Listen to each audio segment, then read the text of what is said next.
Сайн байцгаана уу хүүхдүүдээ. Та бүхнийхээ энэ өдрийн амгалан айлтгая. Бид өнөөдрийнхөө хичээлээр угсарсан нийлмэл үгийн тухай та бүхэндээ таниулах болно. Та бүхэн харин дэлгэцийнхээ өмнө сурах хичээг дэвтэр үзэг харандатаагаа сууж байгаа гэдэгт итгэж байна. За ингээд хичээлдээ орцгоё. За та бүхэн 7 дугаар ангид байхдаа зэрэгцэн нийлмэл үгийн тухай үзсэн байгаа. Энэ өмнөх мэдлэгийн сэргэн санаад шинэ хичээлдээ орцгоё. За та бүхэн дэлгэцэнд анхаарлаа хандуулна уу? За дэлгэцэн дээр 3 игний үг харагдаж байгаа. Энэ 3 игний үг утгын хувьд ямар ялгаатай байгааг ажиглаад тайлбар бичээрэй.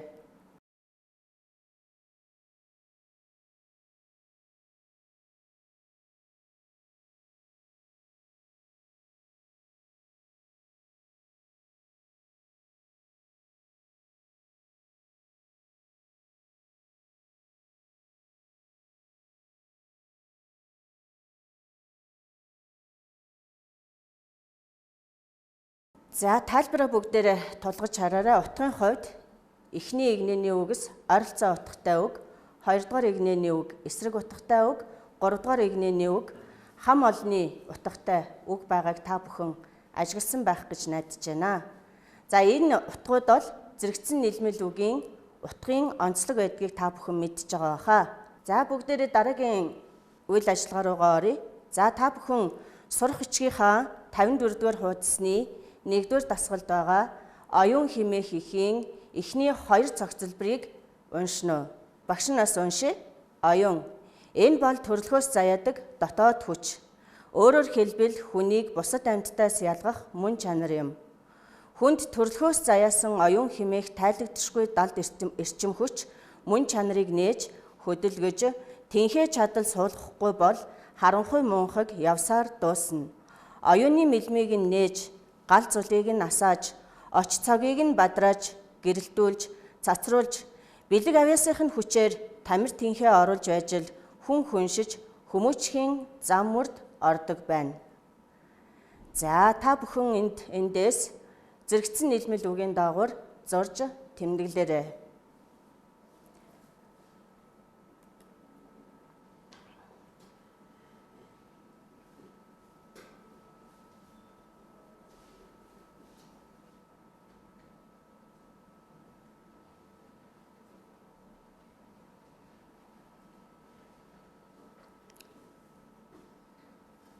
За зурж тэмдэглэсэн бол тэмдэглэсэн үгүүдийнхаа аль нэгийг хасаад уншиж үзээрэй.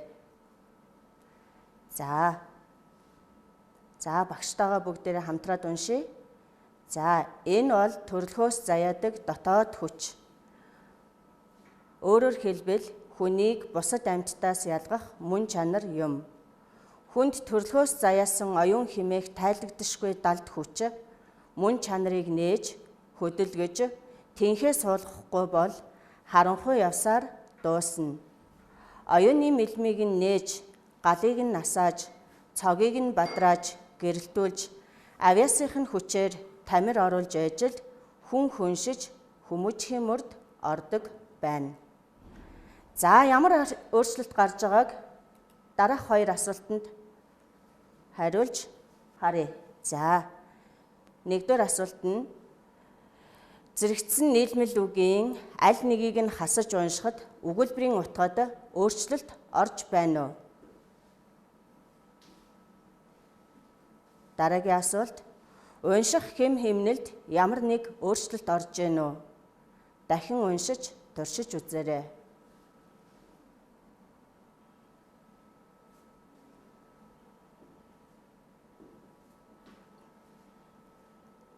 За зэрэгцэн нийлмэл үгийн аль нэгийг хасаж уншихад их өгүүлбэрийн утга явцуу болдог.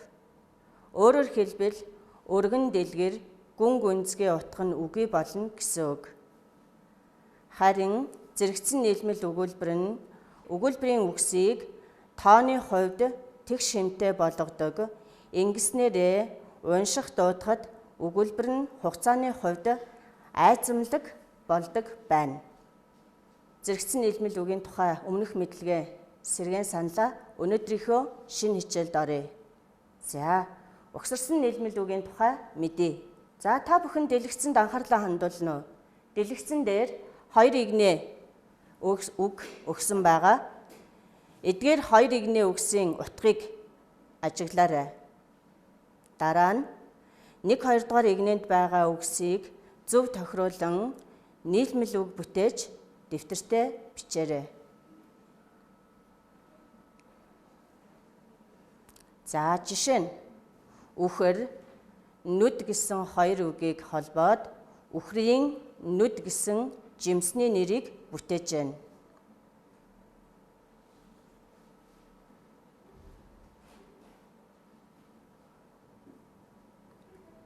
Харгалзуулж өгсөн бол зөв хариултаа харцгаая.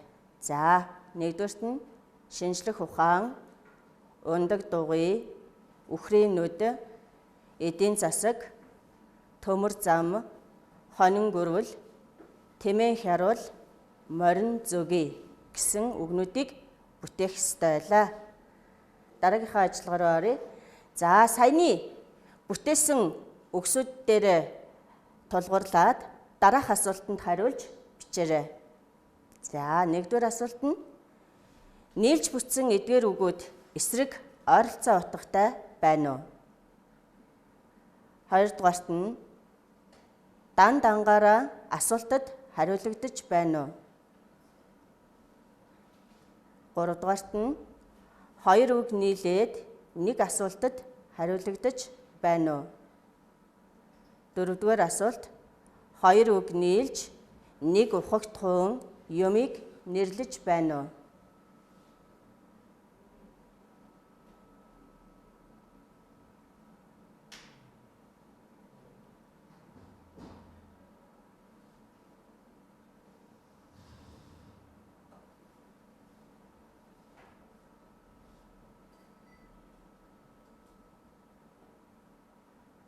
За, зөв хариултаа харъя. Эдгээр үгсэд эсрэг ойролцоо утга байхгүй. За, үгүй гэсэн нүдэнд нэмэх тэмдэг тавьсан байх ёстой. Дан дангаараа асуултад хариулагдаж байна уу? Үгүй. 2 үг нийлээд нэг асуултад хариулагдаж байна уу? Тийм. 2 үг нийлж нэг ухагтхуун юмыг нэрлэж байна уу? Тийм гэсэн хариултуудыг та бүхэн өгч чадсан баха. Дараагийнхаа үйл ажиллагаа руу шилжихийн өмнө бүгдээрээ түрүүчийн хэлсэн 2 үйл ажиллагаа руугаа шилжиж харъя. За, нэгдүгээрт нь анзаарч харвал 2 өөр утгатай үг нийлж 3 дахь өөр юмыг заан нэрлэж байна. За, мөн эдгээр үгсэнд эсрэг ойролцоо утгагүй, дан дангаараа асуултанд хариулагдахгүй, нийлж нэг асуултанд хариулагддаг. Мөн 2 үг нийлээд нэг ухагтхуун юмыг нэрлэж байна. За, бүгдээрээ нийлмэл үгийн тухай ерөнхий ойлголт авсан байх гэж найдаж байна. За, одоо дараа нь бид яах вэ гэхлээр угсарсан нийлмэл үгийн холбогдсон аргын тухай мэдэх болно. За, анхны ажилласан шинэ үгүүд дээр ажиллая. Эдгээр үгсүүд дээр 2 үг хоорондоо холбогдохдоо ямар холбох хэрэглүүрээр холбогдсныг өнгөөр тодруулж будаарай.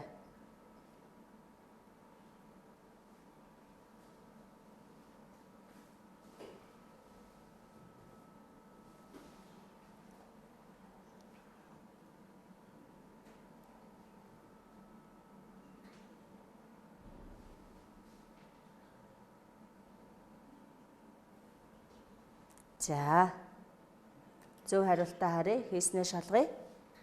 Шинжлэх ухаан гэсэн 2 үг хоорондоо тодтгон холбохын хэн нөхцлөөр ундаг дугуй гэсэн 2 үг өөр хоорондоо тодтгон холбохын даг нөхцлөөр үхрийн нүд гэсэн үг өөр хоорондоо харьяалахын тийн ялгалын ийн нөхцлөөр эдийн засаг гэсэн үг мөн харьяалахын тийн ялгалын ийн нөхцлөөр тус холбогдсон байна. Харин төмөр зам, хонин гөрүүл, тэмээн хяруул, морин зэгийг гэсэн үгсүүд өөр хоорондоо үндсээрээ шууд холбогдсон байна. Угсарсан нийлмэл үг нь хоёр үгийн нэг нь нөгөөдөө угсран захирагдж холбогддог. За угсарсан нийлмэл үгийг холбоогоор нь үндсээр холбогдсон буюу хамжсан угсраа үг, нөхцлөөр холбогдсон буюу найрсан угсраа холбоо үг гэж хоёр ангилна. За та бүхэн дэлгэцэн дээрээс жишээг нь харж байгаа бах. Схемийг дэвтэртээ тэмдэглэж аваарай.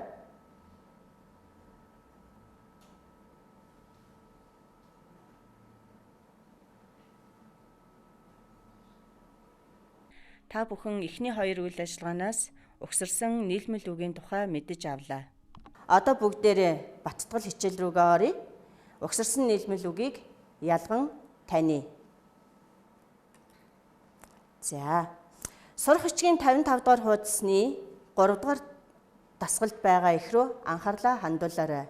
Уг их дээрээс угсарсан нийлмэл үгийг олж доогуур нь зураарай.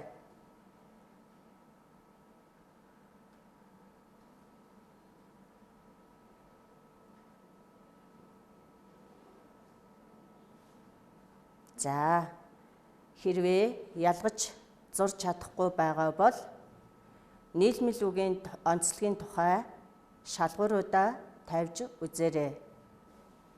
Угсарсан нийлмэл үг нь нэгдүгээрт эсрэг ойролцоо утгагүй байх ёстой. Хоёрдугаарт нь хоёр өөр юмыг заан нэрлсэн үгс нийлж гурав дахь өөр юмыг нэрлсэн байх ёстой.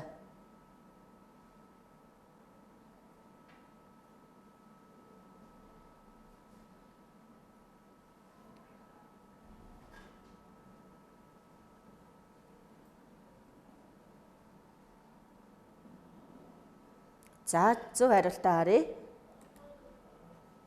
За, улаан ном. Өнгө заасан үг, эд юм заасан үг хоёр нийлж нэгэн төрлийн номны нэр олсон. За, мөн цагаан тог руу, хар тог руу, цэн тог руу, жороо тоодог, эрлэгт захлай, хургач бор, борцгор хотон, халбган хошуут, хар өрөв тас, гангар хун, хуруут хун, хээрийн галуу, хошуу галуу, явлаг сар, усны цагаан сүлт бүргэд, цасны хажир гэсэн нийт 17 угсарсан нийлмэл үг энд байгаа. За, эдгээр үг нь яагаад угсарсан нийлмэл өгүүлбэр болсон гэхлээр бүгд хоёр өөр юмыг заан нэрлсэн үгс нийлж гурав дахь өөр юмыг заан нэрлэж байгаа. За, угсарсан нийлмэл үг нь Үгсийн аймгийн хувьд ихэвчлэн нэр үгээр илэрдэг. Одоо бүгдээрээ дэлгэц рүү анхаарлаа хандуулж дараах хүснэгтэнд байгаа жишээ үгийг хамаарах үгийн аймагтай нь харгалзуулаарай.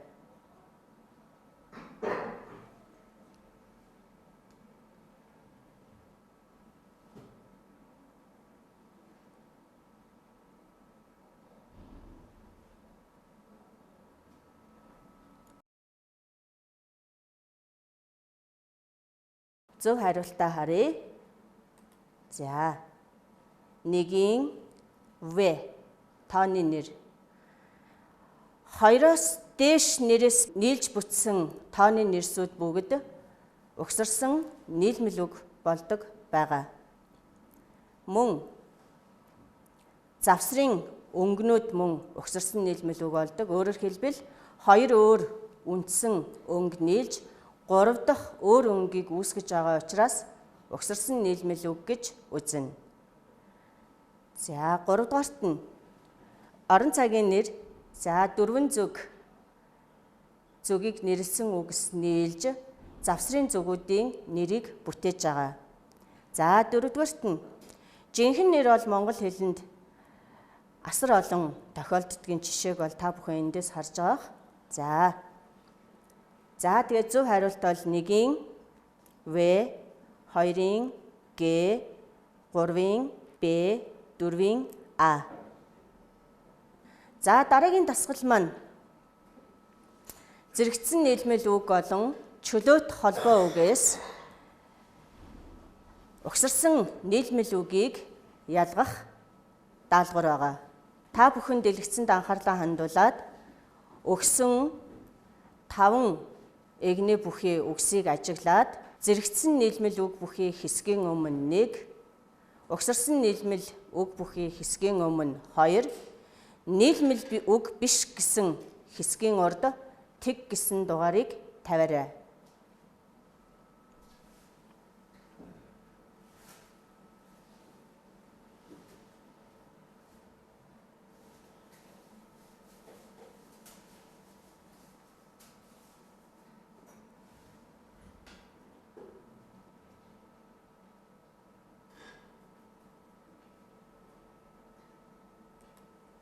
За хариугаа тулгаж өөрийгөө шалгая. За эхний эгнээний үг бол зэрэгцсэн нийлмэл үг. Яагад гэвэл утгын хувьд бүгд ойролцоо утгатай үгс байгаа. Хоёрдугаар эгнээний үгс бүгд угсарсан нийлмэл үг байгаа.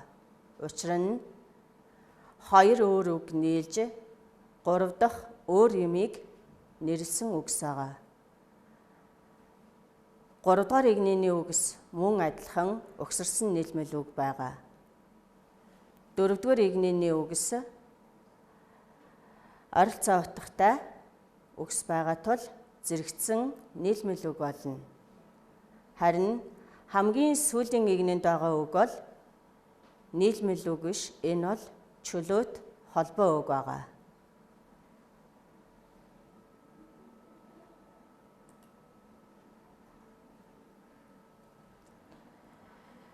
За дараагийн үйл ажиллагаа руу оръё.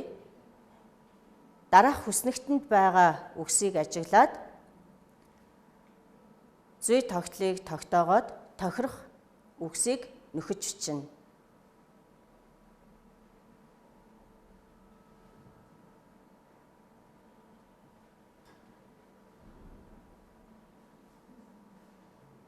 Анхааралтай сайн ажиглаарай.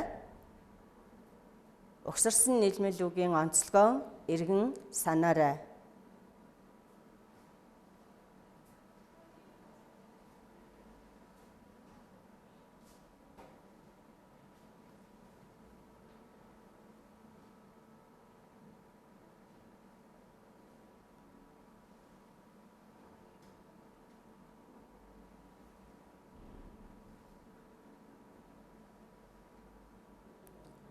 За зүй тогтлыг олохдоо хамгийн эхлээд үгсийн утгыг маш анхааралтай ажиглана. Хоёрдугаарт нь үгсийн бүтцийг бас ажиглаж хараарай.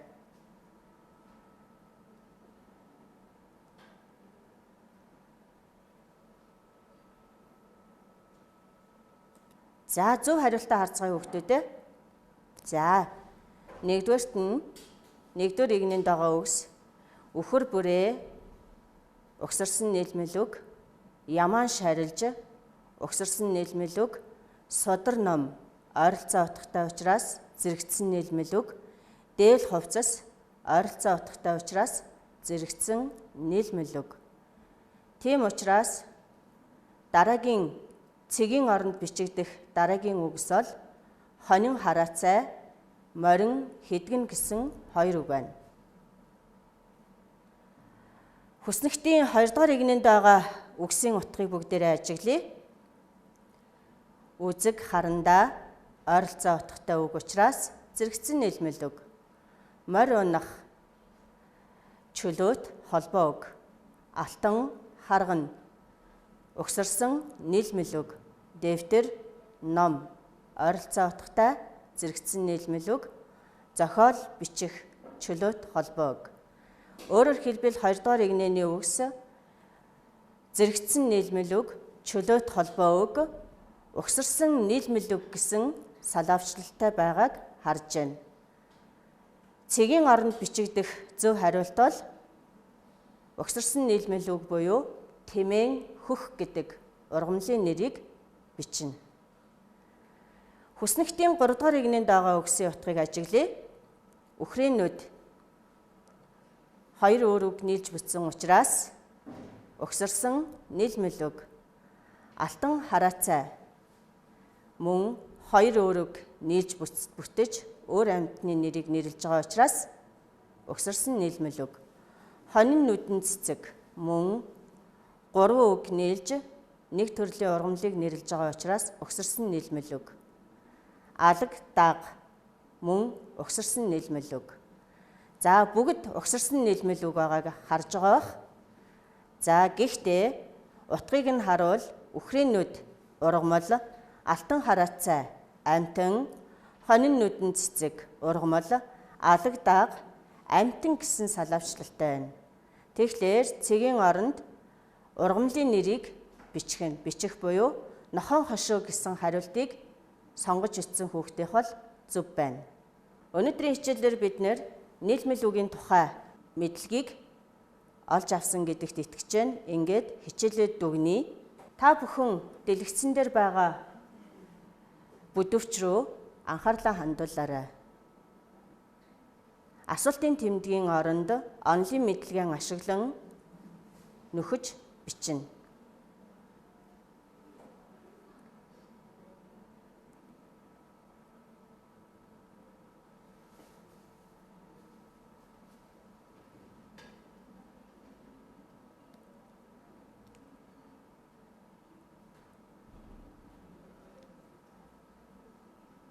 За нөхөж итсэн бол зөв хариултаа харъя. За бүдүүрчийн хамгийн дээд хүснэгтэд бол нийлмэл үг гэсэн үг байна. Нийлмэл үгийг дотор нь зэрэгцэн, угсарсан гэж 2 ангилна. За зэрэгцэн холбоо үгийг та бүхэн 7 дугаар ангидаа үзэж судалсан учраас утгын ангиллыг бол бүгдийг өгсөн харуулсан байгаа. Харин угсарсан нийлмэл үгийн ангиллыг бол холбоо харьцаагаар нь хамжсан болон найрсан угсраа үг гэж 2 ангилдаг. За хамжсан угсраа үгийн жишээг та бүхэн харж байна. Бор шувуу, хонин зээргэн, ус төрөгч, хар туглаг, сарсан багвахай. За дандаа 2 өөр үг үндсээрээ хоорондоо холбогдож бүтсэн байна. За найрсан угсраа үгэн дээр та бүхнийг өөрсдөө жишээгээ зөв бичсэн байх гэдэгт найдаж байна. Найрсан угсраа үгийн үг өөр хоорондоо тодтгон холбох нөхцөлтэй үйл үг нэр үгтэй холбогдож бүтнэ. Эсвэл хариалахын тийм ялгалаар 2 нэр үг өөр хоорондоо холбогдож бүтдгийг санаарай. За ингээд өнөөдрийн хичээлээр та бүхэн угсарсан нийлмэл үгийг бол зэрэгцсэн нийлмэл үг болон чөлөөт холбоо үгээс ялган таньж чаддаг болсон гэдэгт итгэж байна. Одоо та бүхэн гэрийн даалгавраа тэмдэглэж аваарай. За гэрийн даалгавар. Уран зохиолын болон хим биологийн сурах бичгээс тус бүр 10 угсарсан нийлмэл үгийг олж бичнэ. Тэгэхдээ аль сурах бичигт угсарсан нийлмэл үг эхнээсээ аваад л олон тохиолдож байна. Харин аль сурах бичигт нэлээд хайж ээж олсон гэдгээ тэмдэглэж ирээрэй. Өнөөдрийн хичээлд анхаарлаа хандуулсан сурагч та бүхэндээ баярлалаа. Дараагийн хичээлээр дахин уулзтлаа. Баяртай.